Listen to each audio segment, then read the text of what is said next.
কেডে আপু, কি আনিতেন? কবিতরের মাংস রান্না করছি। কিসে? বুলবুলের অসুখ, বুলবুলের জন্য রান্না করছি। একটু মশলা কম দিছি, ঝাল টাল কম দিছি। তো ভালো করে আনতো, আমারও খাওয়া লাগবে নি। তুই কি সে বুলবুলের অসুখ, তুই সুখের জন্য খাওয়া? আমার শুকলা, আমারও অসুখ, সেই অসুখ, কি অসুখ? দাঁতের মারি যন্ত্রণা করতে। হাতের মাঝে যন্ত্রণা হইতে তাই মাংস খাবো, খাওয়া লাগবে। দাঁতের মারি যন্ত্রণা করতে আমার গুস্তা খাইয়ে দাঁতের শিরানি কমাবো।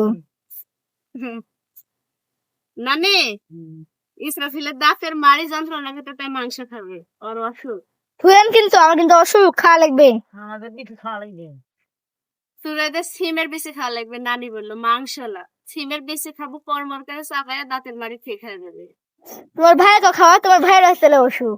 আমার ভাই বুকের অসুখ, তো চোখের অসুখ না। না, আচ্ছা কি ওরকম করলাম?